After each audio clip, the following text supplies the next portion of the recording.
বার্সেলোনায় যেতে যে নতুন গোপন রণকৌশল সাজাচ্ছেন আর্জেন্টাইন তারকা ফরওয়ার্ড হুলিয়ান আলভারেজ। ফুটবল দুনিয়া এখন সবচেয়ে বড় ব্রেকিং নিউজ, ছুটি কাটিয়ে আতলেতিকো মাদ্রিদে ফিরছেন আর্জেন্টাইন বিশ্বকাপ জয়ী তারকা হুলিয়ান আলভারেজ। কিন্তু তার শরীরটা স্পেনের রাজধানীতে থাকলেও মনটা পড়ে আছে বার্সেলোনায়। কাতালানদের জার্সি গায়ে জড়াতে তিনি এতটাই মরিয়া যে এবার সাজিয়েছেন এক গোপন রণকৌশল। ঠিক কি পরিকল্পনা করেছেন এই আর্জেন্টাইন জাদুঘর? আতলেতিকোর চোখ ফাঁকি দিয়ে কিভাবে তিনি ব্যবসায় যাবেন জানতে হলে ভিডিওটি শেষ পর্যন্ত দেখুন। তো স্প্যানিশ সংবাদ মাধ্যম মার্কার এক বিস্ফোরক প্রতিবেদনে জানা গেছে গতকালই ছুটি কাটিয়ে আতলেতিকো মাদ্রিদের অনুশীলনে ফিরেছেন হুলিয়ান আলভারেজ।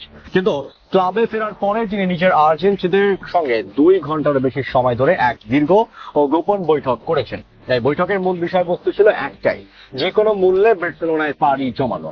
আলভারেজ বহু আগে থেকে বার্সেলোনায় খেলার স্বপ্ন দেখে, কিন্তু বিশেষ করে কোচ হান্সি ফ্লিকের অধীনে বার্সার যে নতুন প্রজেক্ট তৈরি হচ্ছে তার অবিচ্ছেদ্য অংশ হওয়ায় এখন এই 25 বছর বয়সী ফরওয়ার্ডের প্রধান লক্ষ্য। কয়েক মাস আগে বার্সেলোনা যখন তাকে দলে ফেরানোর আগ্রহ প্রকাশ করেছিল, তখন থেকে নিজের স্বপ্ন পূরণে আরো বেশি দৃঢ় প্রতিজ্ঞ হয়ে উঠেছেন তিনি।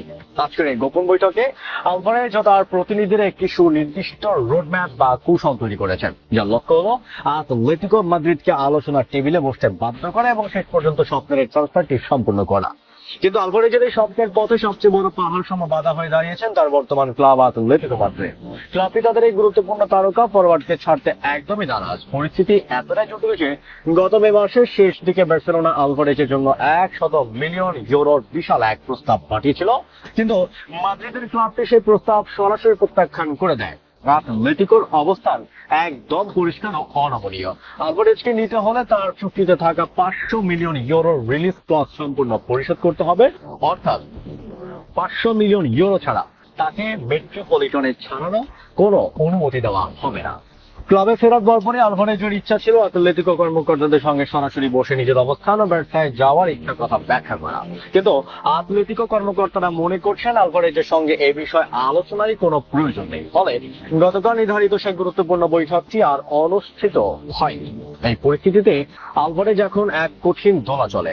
একদিকে বার্সেলোনায় খেলার তীব্র আকাঙ্ক্ষা, অন্যদিকে আতলেতিকোর বিশাল রিলিজ ক্লজের বেড়াজাল। তবে এই আর্জেন্টাইন তারকা কোনোভাবেই হটকারী কোনো সিদ্ধান্ত নিতে চান না। তার পক্ষ থেকে প্রকাশ্যে বিদ্রোহ করা বা ক্লাবে ফেরার পর কোনো ধরনের সমস্যা তৈরি করার কথা পরিকল্পনা নেই। তিনি পুরো বিষয়টা অত্যন্ত পেশাদারিত্বের সঙ্গে সমাধান করতে চান। অন্যদিকে বার্সেলোনা আলভারেজকে দলে পেতে এখনো আগ্রহী। এখন পুরো বিষয়টি ভবিষ্যৎ সম্পূর্ণ নির্ভর করছে আতলেতিকো মাদ্রিদের সিদ্ধান্তের উপর। তারা কি অনমনীয় অবস্থানেই থাকবে নাকি আলভারেজের ইচ্ছার সম্মান জানিয়ে আলোচনার টেবিলে বসবে? এটি এখন ট্রান্সফার মার্কেটের সবচেয়ে বড় প্রশ্ন। আপনার কি মনে হয়, হুলিয়ান আলভারেজের কি আতলেতিকো মাদ্রিদের থেকে যাওয়া উচিত নাকি তার বার্সেলোনায় পাড়ি জমানো উচিত? বন্ধুরা, আলভারেজের এই গোপন রণকৌশল এবং তার ভবিষ্যৎ দরবদল নিয়ে আপনার সুচিন্তিত মতামত কমেন্টে জানান। তো ভিডিওটি ভালো লাগলে লাইক ও শেয়ার করে ফুটবলের সমস্ত ব্রেকিং নিউজ সবার আগে পেতে আমাদের সাথেই থাকুন। ধন্যবাদ।